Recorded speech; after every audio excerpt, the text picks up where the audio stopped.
आज हम देखते हैं स्फिंगोलिपिडोसिस या फिर आप ग्लाइकोलिपिडोसिस बोल सकते हो। स्फिंगोलिपिडोसिस इसलिए बोला जाता है कि उसमें जो मेन अल्कोहल होता है वो स्फिंगोसिन होता है, और ग्लाइकोलिपिडोसिस इसलिए बोला जाता है कि यहाँ पे जो लिपिड है उसमें फॉस्फेट ना ऐड करके शुगर ऐड किया जाता है, इसलिए उसको ग्लाइकोलिपिडोसिस बोलते हैं। यहाँ का स्ट्रक्चर में देख सकते हैं। ठीक है, अब हम शुरुआत करते हैं जो आगे हमने करी वहीं से, कि हमको सबसे पहले जो बनाना है तो सेरामाइड बनाना है। सेरामाइड हम कैसे बनाएंगे? तो सेरामाइड हम दो चीज़ से बनाएंगे। एक अल्कोहल लेंगे, यहाँ पे एज अल्कोहल हम स्फिंगोसिन लेंगे और फैटी एसिड लेंगे। तो अल्कोहल और फैटी एसिड से हमारा बनेगा सेरामाइड। अब साथ में ही जैसे बनाते जाएंगे वहीं पे उसको तोड़ देंगे और डिजीज़ भी जान लेंगे ताकि बहुत जल्दी हो जाएगा। तो सेरामाइड बनाने के लिए हमको जो एंजाइम चाहिए, अरे सेरामाइड बनाना है उसके लिए हमको दो मॉलिक्यूल चाहिए, वो है अल्कोहल और अल्कोहल में स्फिंगोसिन एज अल्कोहल और फैटी एसिड। फैटी एसिड का COOH ग्रुप और स्फिंगोसिन का OH। तो सेरामाइड बन जाएगा। अब उस सेरामाइड को वो जमा नहीं होना चाहिए लाइसोसोम के अंदर, उसको टूट जाना है। अगर वो जमा हो जाएगा तो यहाँ से शुरुआत होगी लाइसोसोमल स्टोरेज डिसऑर्डर्स की। तो सेरामाइड को तोड़ने के लिए हमको जो एंजाइम चाहिए वो है सेरामिडेज, और वो हाइड्रोलेज कैटेगरी का एंजाइम है। मोस्टली सारे लाइसोसोमल स्टोरेज डिसऑर्डर्स के जितने भी एंजाइम्स हैं वो हाइड्रोलेज कैटेगरी। तो अगर सेरामाइड नहीं टूटेगा सेरामिडेज से तो फार्वर्स डिसीज बनेगा, और क्या जमा होगा? सेरामाइड नहीं टूटेगा तो सेरामाइड जमा होगा। तो एंजाइम में क्वेश्चन आता है कि भाई फार्वर्ड डिसीज में कौन सा एंजाइम डिफिशिएंट है? तो सेरामिडेज डिफिशिएंट है, और क्या जमा होगा? तो सेरामाइड जमा होगा। ठीक है, चलिए कि भाई हमारे पास ये वाला एंजाइम डिफिशिएंट नहीं है। तो अब अगर हम सेरामाइड के साथ एक ग्लूकोज मिला लेते हैं, अगर हमने ग्लूकोज मिला दिया उसके साथ तो वो हो जाएगा ग्लूकोसेरेब्रोसाइड। सेरामाइड में दो चीज़ फैटी एसिड और अल्कोहल, और तीसरा हमने मिला दिया ग्लूकोज, तो ये हो जाएगा ग्लूकोसेरेब्रोसाइड। अभी जो ग्लूकोसेरेब्रोसाइड बना उसको भी लाइसोसोम के अंदर स्टोर नहीं होना है। अगर वो स्टोर हो जाता है तो यहाँ से जो डिजीज़ की शुरुआत होगी उसको हम बोलते हैं सेरेब्रोसाइडोसिस। क्यों सेरेब्रोसाइडोसिस बोलते हैं? क्योंकि उसमें सेरेब्रोसाइड एक्यूमुलेट होता है, इसके लिए हम सेरेब्रोसाइडोसिस। तो हमको तो बॉडी के अंदर लाइसोसोम के अंदर सेरेब्रोसाइड एक्यूमुलेट नहीं होना चाहिए। तो हमने किस चीज़ से ग्लूकोसेरेब्रोसाइड बनाया? हमने सेरामाइड और ग्लूकोज को मिला के ग्लूकोसेरेब्रोसाइड बनाया। तो यहाँ पे हमारे पास एक एंजाइम होना चाहिए जो सेरामाइड में से ग्लूकोज को हटा दे। यहाँ वाला जो ग्लूकोज है वो बीटा फॉर्म में है, मीन्स अपने आइसोमर का मैंने आगे वीडियो बनाया था, उसमें एनोमेरिक है। एनोमेरिक इसलिए कि ग्लूकोज की 6 कार्बन वाली रिंग है, और बीटा फॉर्म में मीन्स हाइड्रोक्सिल ग्रुप अगर ऊपर की साइड रहता है तो वो बीटा फॉर्म में रहता है। तो यहाँ पे जो एंजाइम इस वाले ग्लूकोज को हटाएगा वो है ग्लूकोसेरेब्रोसाइडिस। तो अगर अब क्वेश्चन आएगा, ये सब PYQs है, तो हर एग्जाम चाहे नीट PG आप देख लो, FMG देख लो, MRCP देख लो, USMLE देख लो, और सारे उसमें क्लिनिकल विनेट्स जोड़ते हैं वो, लेकिन बेस तो यही है। तो अगर ग्लूकोज सेरामाइड और ग्लूकोज के साथ अगर हमको ग्लूकोज हटाना है बीटा हाइड्रोक्सिल वाला, तो हमको एंजाइम चाहिए ग्लूकोसेरेब्रोसिडेज। ठीक है, चलिए अब वो एंजाइम समझ लीजिए हमारे पास इंटेक्ट है। अगर ग्लूकोसेरेब्रोसिडेज इंटेक्ट नहीं है, अगर वो अवेलेबल नहीं है हमारे पास, तो सेरेब्रोसाइड जमा होगा। चलिए अब एक और चीज़ ऐड करते हैं। सेरामाइड में हमने ग्लूकोज तो मिला है, यहाँ पे आपको स्ट्रक्चर पे दिख रहा है।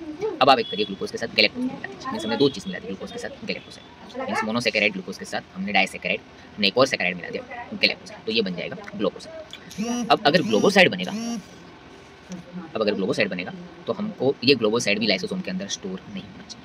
तो अब हमको ग्लोबोसाइड को तोड़ने के लिए, हमने आगे ग्लूकोज वाला एंजाइम तो हमने देख लिया बीटा ग्लूकोसिडेज, अब हमको गैलेक्टोज को तोड़ना है। तो यहाँ पे जो हमको एंजाइम चाहिए वो गैलेक्टोसाइडोज चाहिए, लेकिन यहाँ पे जो गैलेक्टोज है वो ऐसे एनोमेरिक कार्बन की रिंग है, और इसमें अल्फा पोजीशन पे है, नीचे की साइड पे हाइड्रोक्सिल, तो अल्फा गैलेक्टोसिडेज। अगर ये वाला नहीं टूटेगा, ये वाला एंजाइम नहीं होगा, अल्फा गैलेक्टोसिडेज नहीं होगा, तो ग्लोबोसाइड एक्यूमुलेट होगी। लास्ट अभी एग्जाम में आया था कि ग्लोबोसाइड क्यों एक्यूमुलेट होता है, कौन सा एंजाइम काम नहीं करता है? तो अल्फा गैलेक्टोसिडेज, क्योंकि हमको गैलेक्टोज हटाना है, और उसका जो साइंटिस्ट ने नाम रखा है वो है फेबर्स डिजीज। फार्बर्स डिजीज ऊपर था, ये है फेबर्स डिजीज। चलिए अब सेरामाइड में हमने दो मोनोसेकेराइड मिला दिया, अब और थोड़ा मिलाते हैं। अब उसमें क्या करते हैं हम, और थोड़ा सा ओलिगोसेकेराइड चेन लेके उसमें neuro N acetyl neuraminic acid 9 carbon chain मिलाते हैं। अगर वो हमने मिला दिया तो सेरामाइड के साथ ग्लूकोज, सेरामाइड के साथ गैलेक्टोज, और सेरामाइड के साथ नाना, तो ये वाला जो स्ट्रक्चर बन गया वो गैंग्लियोसाइड, और गैंग्लियोसाइड में कौन सा? GM3। तो अब यहाँ पे GM3 भी जमा नहीं होना चाहिए। तो GM3 में जो हमने सबसे लास्ट मिलाया है नाना, हम वो लास्ट वाले पार्ट को तोड़ते हैं। तो वो नाना को तोड़ने के लिए हमको जो एंजाइम चाहिए वो न्यूरोएमाइनिडेज। मैंने आपको बोल दिया कि सारे एंजाइम की कैटेगरी हाइड्रोलेज है। तो अगर न्यूरोएमाइनिडेज नहीं है, कैसे आप याद रखोगे न्यूरोएमाइनिडेज का? नाना है एन एसिटाइल न्यूरामिनिक एसिड, तो उसके लिए जो एंजाइम चाहिए वो न्यूरोएमाइनिडेज। अगर वो न्यूरोएमाइनिडेज नहीं है तो GM3 गैंग्लियोसाइड एक्यूमुलेट्स होगा। ठीक है, चलिए अब इसमें और मिलाते हैं। अब ये जो नाना वाला स्ट्रक्चर है, मींस हमारे पास सेरामाइड है, हमारे पास सेरामाइड है, हमारे पास ग्लूकोज है, हमारे पास गैलेक्टोज है, हमारे पास नाना है। तो अब इस नाना के साथ हमने एक और चीज़ मिला दी गैलेक्टोज, तो ये बन गया GM3 में से GM2 ग्लिकोसाइड। हाँ, यहाँ पे हम रिवर्स आ रहे हैं। GM3 है वो सिंपल गैंग्लियोसाइड है और GM1 मोस्ट कॉम्प्लेक्स गैंग्लियोसाइड है। तो यहाँ पे हम GM2 बीच वाले पे हैं, तो ये चारों के साथ हमने गैलेक्टोज मिला दिया। तो ये वाला GM2 गैंग्लियोसाइड भी एक्टिवेट नहीं होना चाहिए। सबसे जो हमने लास्ट में मिलाया गैलेक्टोज वो हटना चाहिए। ऊपर जो गैलेक्टोज था वो अल्फा गैलेक्टोज था, नहीं यहाँ पे हमको गैलेक्टोज नहीं मिलाना, यहाँ पे हमको नाना के साथ एन एसिटाइल गैलेक्टोजामाइन मिलाना है। मींस GM3 के साथ हमको एन एसिटाइल, यहाँ पे आपको दिख रहा है एन एसिटाइल गैलेक्टोजामाइन मिलाना है। तो ये मिला दिया तो बन गया GM2 गैंग्लियोसाइड। अब अगर GM2 गैंग्लियोसाइड भी हमको तोड़ना है, अगर वो नहीं टूटा तो वापस यहाँ पे जो डिजीज होगा वो GM2 गैंग्लियोसाइडोसिस हो जाएगा। तो यहाँ पे जो एंजाइम है हमने मिलाया क्या, एन एसिटाइल गैलेक्टोजामाइन। तो उसको तोड़ने के लिए हमको चाहिए गैलेक्टोज से गैलेक्टोजा और एमाइन से एमाइनिडेज। तो यहाँ पे जो हमको एंजाइम चाहिए वो चाहिए गैलेक्टोजा एमाइनिडेज। और अगर गैलेक्टोजा अमाइनिडेज को हम गैलेक्टोज को हेक्सोज से रिप्लेस कर सकते हैं तो उसको हम बोल सकते हैं हेक्सा अमाइनिडेज। अब हमारे पास सेरेमाइड हो गया, हमारे पास ग्लूकोज हो गया, हमारे पास गैलेक्टोज हो गया, हमारे पास नाना हो गया, नाना के साथ हमने एन एसिटाइल गैलेक्टोजामाइन मिला दिया। अब हम वही एन एसिटाइल गैलेक्टोजामाइन के साथ और एक गैलेक्टोज मिलाते हैं, यहाँ पे दो चीज मिलाते हैं, एन एसिटाइल गैलेक्टोजामाइन के साथ हम गैलेक्टोज मिलाते हैं। तो ये हो गया GM1 ganglioside, the most complex ganglioside in the body. अब ये वाले गैंग्लियोसाइड भी जमा नहीं होना चाहिए, तो उसको भी हमको तोड़ना है। तो लास्ट में हमने क्या मिलाया, यहाँ पे गैलेक्टोज मिलाया। तो उसको तोड़ने के लिए हमको जो एंजाइम चाहिए वही गैलेक्टोज को तोड़ने वाला है, GM1 बीटा गैलेक्टोसिडेज, क्योंकि यहाँ पे जो गैलेक्टोज है वो बीटा है। अगर वो नहीं तोड़ेंगे तो वो बन जाएगा GM1 गैंग्लियोसिडोसिस, और वहाँ पे भी एंजाइम है वो गैंग्लियोसिडोसिस। यहाँ पे जो एंजाइम है वो है beta galactosidase.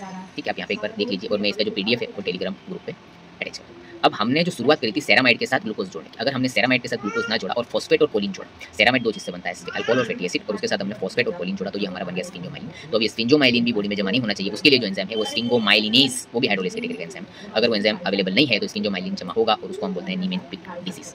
So thank you. Recap के लिए हम छोटा सा वीडियो शॉर्ट्स में बनाएंगे।